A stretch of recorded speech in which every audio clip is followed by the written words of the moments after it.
नमस्कार, सुबह के 8 बज चुके हैं और हम आपके लिए लेकर आए हैं सुबह की 8 बड़ी खबरें। पहली खबर है, आज उपराष्ट्रपति पद के जो चुनाव हैं उसके लिए वोट डाले जाएंगे। दूसरी खबर दिल्ली से, जहां आज बीजेपी का महामंथन होना है। तीसरी खबर अरविंद केजरीवाल मिशन गुजरात पर है। चौथी खबर दिल्ली के डिप्टी सीएम आज प्रेस कॉन्फ्रेंस कर कुछ बड़ा खुलासा करेंगे। पांचवी खबर स्टडी से जुड़ी है, जिसमें बीएचयू और एएमयू निशाने पर है। छठी खबर मुरादाबाद के एक टीचर की लापरवाही की है, जिसमें एक बच्ची की जान पर बात आ गई। अब बात अगली खबर की करेंगे, जिसमें पढ़ाई की ललक ऐसी दिखी कि चंदा इकट्ठा कर पाठशाला चलाई जा रही है। और आखिरी खबर कॉमनवेल्थ की है, जहां इंडिया का लगातार जलवा दिखाई दे रहा है। इन सारी खबरों पर विस्तार से हम आपको बताएंगे, लेकिन उससे पहले सबसे पहली और बड़ी खबर की बात कर लेते हैं। उपराष्ट्रपति पद के लिए आज वोटिंग होगी। इसके लिए नतीजे भी आपको बता दें कि शाम को आएंगे और इसके लिए इंतजार करना होगा। आज शाम तक घोषित कर दिए जाएंगे नतीजे। इस बार उपराष्ट्रपति चुनाव में एनडीए की तरफ से उम्मीदवार पश्चिम बंगाल के पूर्व राज्यपाल जगदीप धनखड़ हैं, तो वहीं विपक्ष की तरफ से कांग्रेस की नेता मार्गरेट अल्वा है। बता दें कि मौजूदा उपराष्ट्रपति वेंकैया नायडू का कार्यकाल 11 अगस्त को खत्म होगा और ऐसे में उससे पहले उपराष्ट्रपति चुन लिए जाएंगे। तो उपराष्ट्रपति पद के जो चुनाव हैं, आज वोट डाले जाएंगे। इसके लिए सुबह 10 बजे से 5 बजे तक वोटिंग होगी और देर शाम इसके नतीजे भी आ जाएंगे। राजीव तिवारी हमारे साथ जुड़ गए, हमारे सहयोगी। राजीव, देखिए आज उपराष्ट्रपति पद के लिए वोट डाले जाएंगे। सबसे पहले तो तैयारियां कैसी हैं? बिल्कुल, अगर देखा जाए तो तैयारी पूरी कर ली गई है और आज जो है सुबह 10 बजे से पार्लियामेंट में मतदान प्रक्रिया शुरू हो जाएगी, जो शाम 5 बजे तक चलेगी। और सभी सांसद राज्यसभा और लोकसभा के दोनों सदनों के सांसद जो है अपने मत का प्रयोग करेंगे। जो नंबर गेम है उसके हिसाब से यही लग रहा है कि इस बार जगदीप धनखड़ जो है जीत जाएंगे, क्योंकि देखा जाए तो जो विपक्ष है, विपक्ष पूरी तरह से बिखराव की स्थिति में है। कांग्रेस के साथ बहुत विपक्ष के देश के कई दल जो साथ दे रहे हैं, वो भी उनके जो मतदान प्रक्रिया में एक तरह से भारतीय जनता पार्टी के एनडीए के साथ हैं। अब देख सकते हैं कि बीएसपी ने साफ समर्थन दिया है धनखड़ को। अगर शिवसेना की बात की जाए तो शिवसेना में जो उद्धव ठाकरे गुट के जो हैं वो जा सकते हैं विपक्ष की तरफ, लेकिन बाकी जो है सांसद एनडीए की तरफ आ सकते हैं। टीएमसी ने जो है दूरी बना रखा है इस मतदान प्रक्रिया से। तो कुल मिलाकर के जो देखा जाए तो नंबर गेम के हिसाब से तो जगदीप धनखड़ जीत जाएंगे, उनके जीतने के आसार लग रहे हैं। और आज शाम तक ही जो है नतीजे भी सामने आ जाएंगे कि कौन कितने मतों से जीता है। कुल मिलाकर के देखा जाए तो लोकसभा और राज्यसभा की बात की जाए तो 788 सांसद हैं, जिसमें से 8 सीटें राज्यसभा की खाली हैं। तो मतलब 780 लोग अपने मत का प्रयोग करेंगे और एक मत का इसमें वैल्यूएशन 1 लगाया गया है। तो इस हिसाब से लग रहा है कि भारतीय जनता पार्टी एनडीए की तरफ से उम्मीदवार हैं जगदीप धनखड़, वो जीत जाएंगे। जी बिल्कुल, आप ठीक कह रहे हैं कि लोकतंत्र में आंकड़ों का खेल होता है और ऐसे में देखना होगा कि आखिर क्या कुछ नतीजे आएंगे। उसके लिए शाम तक का इंतजार करना होगा। लेकिन देखिए राजीव, ये एक बात तो ये भी है कि जितने भी विपक्ष के ऐसी पार्टियां हैं जिनसे हम नहीं कह सकते थे, उम्मीद नहीं कर सकते थे कि हाँ वो एनडीए के उम्मीदवार को अपना समर्थन देंगे, उन्होंने भी अपना समर्थन दिया है और वो भी उन्होंने सोशल मीडिया पर इस चीज का जिक्र किया है। और लोकतंत्र में आंकड़े बहुत ज्यादा मायने रखते हैं, भले ही दिल में किसी के कुछ भी हो। तो क्या आज कहा जा सकता है कि आज कुछ नया देखने को मिलेगा आज की वोटिंग में? देखिए, इसी तरह से जब राष्ट्रपति चुनाव हुआ था तो उस दौरान भी तमाम ऐसे सांसद थे जो विपक्षी दलों में शामिल हैं, वो अपने हिसाब से उस दौरान मत का प्रयोग किए और बात सामने आई कि क्रॉस वोटिंग हो गया है। तो बहुत से ऐसे विपक्ष में अभी भी ऐसे सांसद हैं जो आज मतदान प्रक्रिया के दौरान अपने अंतरात्मा की आवाज सुनेंगे और हो सकता है कि जगदीप धनखड़ चुन ले। चूंकि जगदीप धनखड़ राजस्थान से आते हैं, जाट नेता हैं और उनसे जो एक जाट समुदाय है बहुत प्रभावित रहा है शुरू से उनके राजनीतिक जीवन में, जितने भी जो उनकी प्रतिभा रही है उसको लेकर के, चाहे वो किसी भी दल के जाट नेता हो। तो यह एक बड़ा मैसेज है कि जाट नेता है, तो उस हिसाब से भी देखा जाए। जिस तरह से जी, बहुत शुक्रिया राजीव इस तमाम जानकारी के लिए। चलिए अब आगे बढ़ेंगे, बात करेंगे दूसरी खबर की, जहां उपराष्ट्रपति चुनाव को लेकर आज राष्ट्रपति भवन में बैठक होगी। ये बैठक शाम 4:30 बजे होगी। बैठक में बीजेपी शासित राज्यों के सीएम मौजूद रहेंगे और उपराष्ट्रपति चुनाव को लेकर चर्चा भी करेंगे। तो बीजेपी शासित राज्यों के मुख्यमंत्री इस बैठक में मौजूद रहेंगे। आज की इस बैठक को बहुत खास माना जा रहा है। बता दें कि राष्ट्रपति भवन में ये बैठक होगी और यहाँ पर यूपी के मुख्यमंत्री योगी आदित्यनाथ, पुष्कर सिंह धामी, शिवराज सिंह चौहान, कई सारे मुख्यमंत्री अलग अलग राज्यों के, बीजेपी शासित राज्यों के मौजूद रहेंगे इस मीटिंग में। इसमें चर्चा होनी है। तो बीजेपी शासित राज्यों के सीएम इस मीटिंग में मौजूद रहेंगे, जो 4:30 बजे राष्ट्रपति भवन में आयोजित होगी। उपराष्ट्रपति चुनाव को लेकर बैठक है और ऐसे में आपको बता दें कि 5 बजे तक वोट डाले जाएंगे। 5 बजे के बाद देर शाम तक नतीजे भी आ जाएंगे। 11 अगस्त को वेंकैया नायडू का कार्यकाल खत्म हो रहा है, जिसको ध्यान में रखते हुए ही अब वोट डाले जाएंगे आज उपराष्ट्रपति पद के लिए। एनडीए के उम्मीदवार जगदीप धनखड़ हैं, तो मार्गरेट अल्वा विपक्ष की उम्मीदवार हैं। और अब बात होगी अरविंद केजरीवाल की। जी हां, दिल्ली के सीएम अरविंद केजरीवाल आज गुजरात दौरे पर जाएंगे। वो 2 दिन के गुजरात दौरे पर हैं और इस दौरान जनसभा को संबोधित भी करेंगे। दरअसल गुजरात में विधानसभा चुनाव के कुछ ही महीने बचे हैं। ऐसे में केजरीवाल लगातार गुजरात दौरे पर लगे हुए हैं। वहां तरह तरह के वादे भी कर रहे हैं। तो दिल्ली के मॉडल पर, दिल्ली में जो मॉडल है उसका भी जिक्र अरविंद केजरीवाल ने किया कुछ दिन पहले, जब वो गुजरात गए थे और उन्होंने पूजा अर्चना भी की थी। लेकिन एक बार फिर से गुजरात जाएंगे अरविंद केजरीवाल और यहाँ पर उनका 2 दिन का दौरा है। 2 दिन गुजरात में ही रहेंगे, साथ ही जनता को संबोधित भी करेंगे। जनसभा है, रणनीति तैयार करेंगे यहाँ पर कुछ नेताओं के साथ बैठकर गुजरात के लिए। मेहुल झाला हमारे सहयोगी हमारे साथ जुड़ गए हैं। मेहुल, देखिए गुजरात मिशन को लेकर काफी एक्टिव हैं अरविंद केजरीवाल। पिछले कुछ दिनों से वो गुजरात दौरे पर बैक टू बैक जा रहे हैं। ऐसे में क्या समझा जाए, इस बार चुनौती किसके लिए होगी? देखिए अंशिका, जिस तरह से देखा जाए कि अरविंद केजरीवाल ने गुजरात विधानसभा चुनाव के मद्देनजर अपनी रणनीति को तेज कर दिया है। इसी कड़ी में देखा जाए तो ये 10 या 12 दिन के अंदर ये तीसरा दौरा है आज उनका। और ऐसे में आज ये जाएंगे जामनगर और जामनगर दोपहर 3 बजे के इर्द व्यापारियों से बातचीत करेंगे। जीएसटी से लेकर धंधा या छोटे लघु मध्यम व्यवसाय है, उद्योग है, उनके लिए क्या दिक्कतें आ रही है, जीएसटी को लेकर उन्होंने पिछले दिनों सोमवार को जब राजकोट आए थे तभी उन्होंने व्यापारियों से कहा था कि इस मुद्दे पर मैं लड़ूंगा केंद्र सरकार से। और इस तरह का जो आश्वासन केजरीवाल की ओर से दिया जा रहा है, इससे व्यापारी वर्ग भी काफी खुश है और कहीं ना कहीं भरोसा जताते हैं कि चलो पुराने दिनों में जो केजरीवाल ने जहां दिल्ली में कहा वो किया, पंजाब में जो कहा था, जो वादे दिए थे उस पर काम कर रहे हैं, तो थोड़ा बहुत भरोसा व्यापारियों का जता रहे हैं। 2 दिवसीय दौरे पर है केजरीवाल। आज जामनगर जाएंगे और कल जो कि आदिवासी बहुल इलाका है छोटा उदयपुर, वहां पर जाएंगे और वहां पर भी इसी तरह की रणनीति बनाएंगे। मैं आपको बताऊं कि अरविंद केजरीवाल ने पिछले दिनों ही मतलब सोमवार को ही 10 कैंडिडेट घोषित कर दिए हैं, जो कि एक तरह से देखा जाए तो गुजरात का हर कोना इन्होंने समाविष्ट कर लिया है 10 प्रतिनिधियों के रूप में, 10 प्रत्याशियों के रूप में। तो जिस तरह से एक रणनीति के तौर पर देखा जाए कि गुजरात के हर कोने में अपने 2 कैंडिडेट छोड़ दिए। एक चीज और भी है मेहुल कि दिल्ली मॉडल को ही उन्होंने दोहराया है गुजरात के लिए। अब सवाल ये है कि दिल्ली और गुजरात में तो डिफरेंस है, क्या दिल्ली मॉडल को जनता वहां पर स्वीकार करेगी गुजरात में, और क्या इससे जनता संतुष्ट होगी जिस चीज का ऐलान किया जा रहा है? देखिए, दिल्ली मॉडल में जो वो बात कर रहे हैं और ज्यादातर शिक्षा नीति पर भार दे रहे हैं। उनका कहना है कि आप अपने बच्चों को बेहतर तरीके की शिक्षा कम खर्च में देना चाहते हैं या नहीं।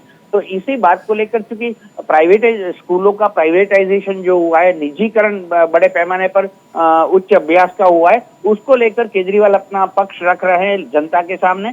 तो बेहतर शिक्षा सुविधा जो आपको मिले, आपके बच्चे केवल मिडिल स्कूल में न रहते, मिडिल स्कूल को बेहतरीन स्मार्ट स्कूल बनाया जाए, उस तरह का शिक्षा मॉडल है वो जो पेश कर रहे हैं, वो दिल्ली मॉडल की बात कर रहे हैं। तो कुल मिलाकर जो आम आदमी जो रोजमर्रा की जिंदगी जी रहे हैं, उनके लिए बेहतर जीवन, बेहतर शिक्षा सुविधा, उसको लेकर वो बात कर रहे हैं और अपना पक्ष रख रहे हैं। पर मैं आपको बता दूं कि जिस आक्रामकता से अरविंद केजरीवाल ने गुजरात दौरा शुरू किया है, उसको लेकर कहीं ना कहीं बाकी जो पार्टियां हैं, चाहे भारतीय जनता पार्टी हो, चाहे कांग्रेस हो, उनमें थोड़ी खलबली जरूर हुई है।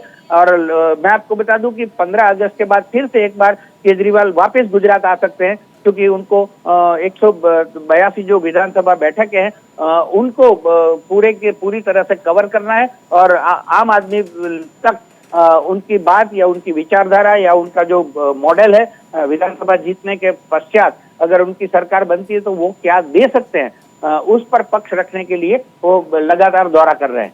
चलिए, बहुत शुक्रिया मेहुल इस तमाम जानकारी के लिए।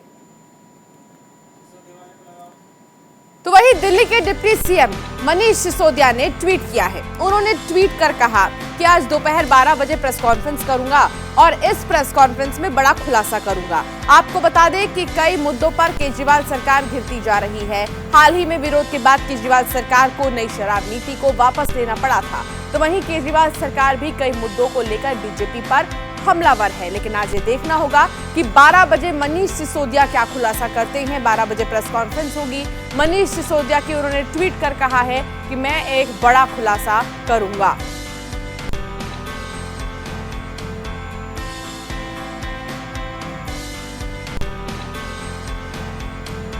तो प्रेस कॉन्फ्रेंस के दौरान बड़ा खुलासा करेंगे डिप्टी सीएम मनीष सिसोदिया।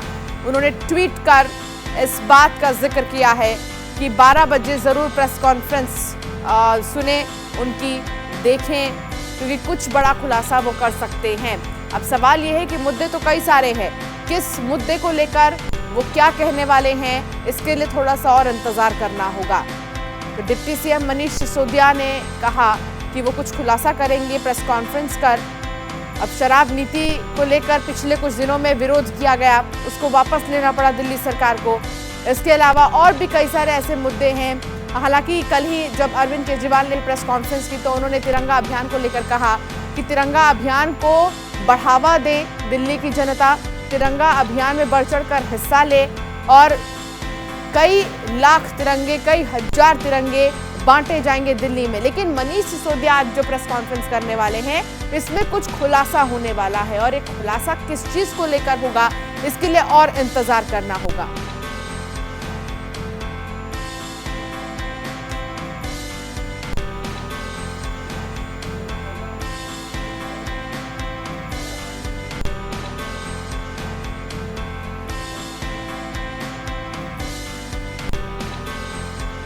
तो मनीष सिसोदिया ने खुद इस बात की जानकारी दी है और ट्वीट कर इस बात की जानकारी दी है। डिप्टी सीएम मनीष सिसोदिया ने कहा कि 12 बजे की प्रेस कॉन्फ्रेंस बेहद ही अहम होगी उनकी और 12 बजे की प्रेस कॉन्फ्रेंस में वो कुछ खुलासा करेंगे। अलीगढ़ मुस्लिम यूनिवर्सिटी में लागू एक फैसले को लेकर इन दिनों सियासत का बाजार गर्म हो गया है। फैसले को लेकर एसपी नेता जमकर हमला बोल रहे हैं। इतना ही नहीं, वो फैसले पर सवाल भी उठा रहे हैं। इसके साथ ही उसके बदले बीएचयू में एक फैसला लागू करने की मांग कर रहे हैं। आखिर ऐसा कौन सा ये फैसला है जो एसपी नेताओं को गलत लग रहा है, आपको बताते हैं।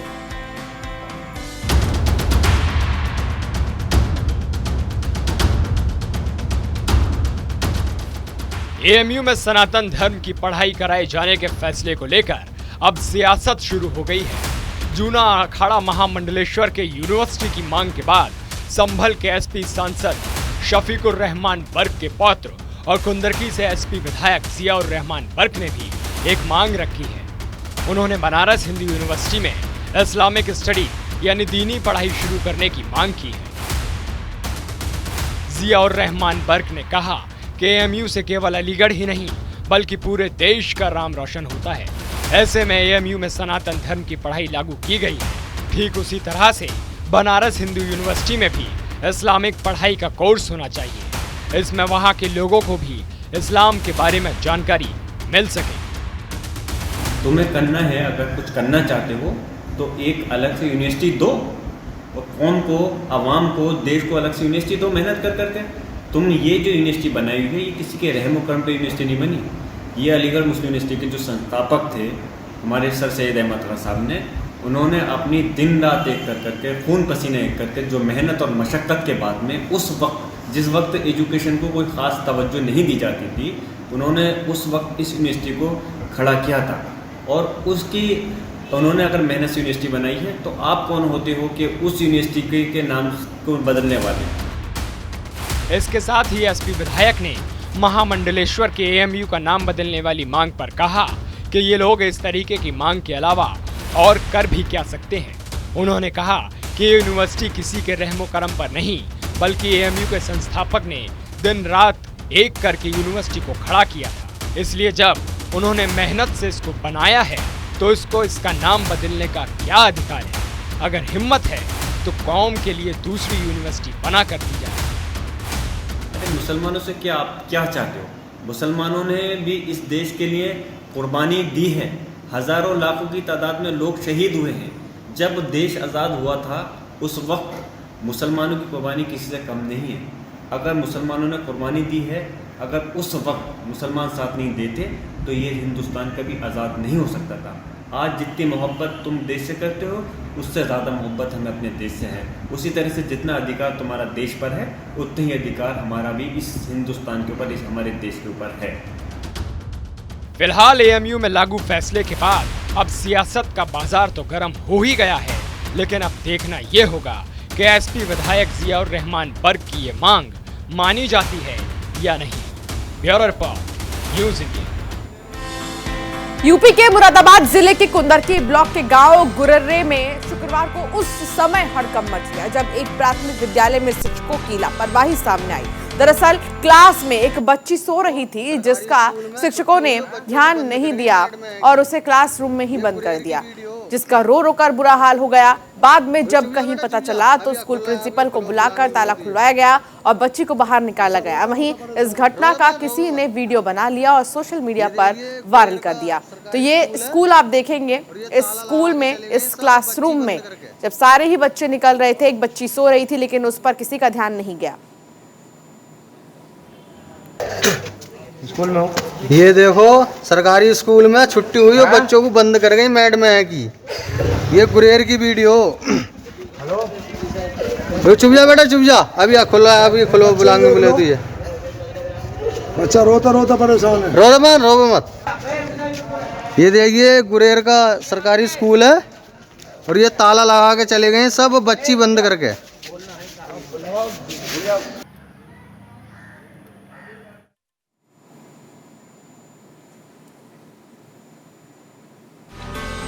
सरकार बेहतर शिक्षा के दावे कर रही है और प्राइवेट के तर्ज पर सरकारी स्कूलों को मॉडल बनाने में जुट गई है। लेकिन गरियाबंद में एक ऐसा स्कूल है जो पिछले 5 साल से चंदा के सहारे चल रहा है। ये स्कूल कैसा है और ये स्कूल चल कैसा रहा है, आपको दिखाते हैं।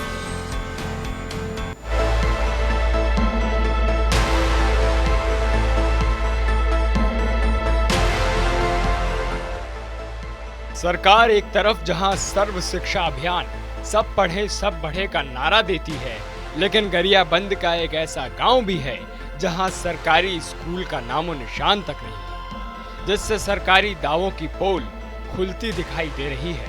दरअसल आपको तस्वीरों में देख रही ये झोपड़ी देखने में आपको भले ही सामान लग रही हो, लेकिन ये मैनपुरी के बीहड़ जंगल में बसे गांव इचरादी के बच्चे के लिए शिक्षा का मंदिर है। इस गांव की आबादी तो करीब 150 है, जिनमें से इनके करीब 32 बच्चे इसमें पढ़ाई करते हैं। और खास बात यह है कि लंबे समय से ग्रामीणों की मांग थी कि इस गांव में सरकारी स्कूल खुले, लेकिन सरकार है कि उसको इन गरीबों की आवाज सुनाई ही नहीं देती है। अब आस टूटी देख ग्रामीणों ने खुद ही चंदा इकट्ठा किया और जुट गए शिक्षा के मंदिर को बनाने में। स्कूल हमन मान पहली जाके मुख्यमंत्री तक लेके वन मंत्री बृजमोहन अग्रवाल वहाँ जाके आरबीसी खोलिस। आरबीसी खोल के 3 साल चले आरबीसी स्कूल। ओकर बाद सब सामान मिल के ओकर बाद बंद कर दे रही। बंद करने के बाद फिर गांव वाला हमार सब गांव वाला बस्ती के सब आदमी होके फिर ये करके स्कूल कैसे छोड़ दे कह के ज़बरदस्ती करके आए के हमार मन तुरंत ही स्कूल बनाए हन। अपने मेहनत में बनाए के गांव के लड़का मन कोई पढ़ी नहीं हमारे गांव के बाहर जाके वही लड़का मन ला फिर यहाँ पढ़ाओ और लड़का बच्चे मन ला शिक्षित करो। कोई दिन में तो बन ही है कि हमार मन जबरदस्ती में मतलब गांव ला आगे बढ़े ला कोशिश करे हैं। मन गांव तरफ ले संचालन करात हन। बच्चा मन के बारे में कोई तो सरकार नहीं सुने ता हमन स्कूल ला पे बनाए हन पैसा में। हाँ गांव तरफ ले चांदा करके। हाँ चांदा करके। ग्रामीणों के इस सहयोग के कारण ये मुमकिन हुआ है कि ये बच्चे शिक्षित हो सकेंगे। ग्रामीणों के इस कदम की हर तरफ सराहना हो रही है, क्योंकि जिस तरह से ये खुद ही सारा खर्चा झेल रहे हैं वो काफी सराहना योग्य भी है। यहाँ गांव के वालों मन सब सरकार बाट लड़ते तो कोई सरकार हमन मतलब नहीं जानते। तब वक्त बाद में हम गांव वाले मन बनाए हन स्कूल टिन्ना सब अगर ईटा ईटी सब मारे हन साहब जी। तो वहाँ अगर कारण से सरकार से जाए था तो कोई नहीं मिलते तो मिल नहीं करते का गांव वाले एक जन लड़का लग पढ़ी से आए तो बोला शिक्षित हो जाए कह के बच्चे का से जन सेवा हमन मन करता है। यहाँ से जब से यहाँ स्कूल बना हुआ है ना, गांव वाले चांदा करके स्कूल बनाए हैं, तब से यहाँ मेरे को पढ़ाने के लिए बोल रहे हैं। तो मेरे को यहाँ बच्चों को पढ़ाने से शिक्षित मिलता है और जनसंख्या भी मिलता है, उसीलिए मैं यहाँ पढ़ाने के लिए रुचि हूँ। बहुत अच्छा पढ़ते हैं बच्चे लोग, बहुत अच्छा लगता है पढ़ाने में, बहुत मेरे को भी रुचि मिलता है पढ़ाने में यहाँ स्कूल में। वहीं जब इस मामले पर जिला शिक्षा अधिकारी करमन खटकर से बात की गई तो उन्होंने स्कूल बनवाने की बात से तो किनारा कर दिया, लेकिन बच्चों को दूसरी जगह एडमिशन कराने की बात कही। वो जो क्षेत्र है जो टाइगर रिजर्व एरिया है वहाँ पर तो अनुमति मिलेगी नहीं। तो हम प्रयास करेंगे बच्चों को आसपास किसी क्षेत्र में उनको स्कूल में भर्ती करेंगे। शिक्षा के अधिकार के तहत उनको प्रवेश हम देंगे और किसी प्रकार की उन बच्चों को समस्या नहीं आएगी। अब ऐसे में प्रशासन को चाहिए कि इन ग्रामीणों की किसी तरह से मदद की जाए ताकि इनके बच्चे आसानी से पढ़ सकें। Bureau report, news India. अब बात आखिरी खबर की करेंगे। कॉमनवेल्थ गेम्स के 8वें दिन भारतीय पहलवानों का जलवा देखने को मिला है। ऐसा जलवा कि भारत के लिए रेसलिंग में मेडल्स की बौछार लग गई है। रेसलिंग में 1 नहीं 2 नहीं बल्कि 3 गोल्ड मेडल भारतीय पहलवानों ने अपने नाम किए हैं। पहलवान बजरंग पुनिया, दीपक पुनिया और साक्षी मलिक ने गोल्ड मेडल अपने नाम किया है। 65 किलो वर्ग फ्री स्टाइल के फाइनल में बजरंग पुनिया ने कनाडा के एल मैकलीन को 9-2 से हराकर गोल्ड पर कब्जा किया। साक्षी मलिक ने विमेंस 62 किलो वर्ग के फाइनल में कनाडा की एना गॉर्डिनेज को 4-4 से बाय फॉल के जरिए मात दी है और गोल्ड हासिल किया है। तीसरा गोल्ड दीपक पुनिया ने 86 किलोग्राम के वर्ग में फाइनल में पाकिस्तानी रेसलर मोहम्मद इनाम को 3-0 से मात देकर जीता है। तो वहीं अंशु मलिक ने सिल्वर, दिव्या खाकरान और मोहित ग्रेवाल ने ब्रॉन्ज हासिल किया है। आपको बता दें कि अब तक भारत की झोली में कुल 26 पदक आ चुके हैं, जिनमें 9 गोल्ड मेडल शामिल हैं। और 8 बजे की 8 बड़ी खबरों में इतना ही, लेकिन खबरों का सिलसिला न्यूज़ इंडिया पर लगातार जारी है।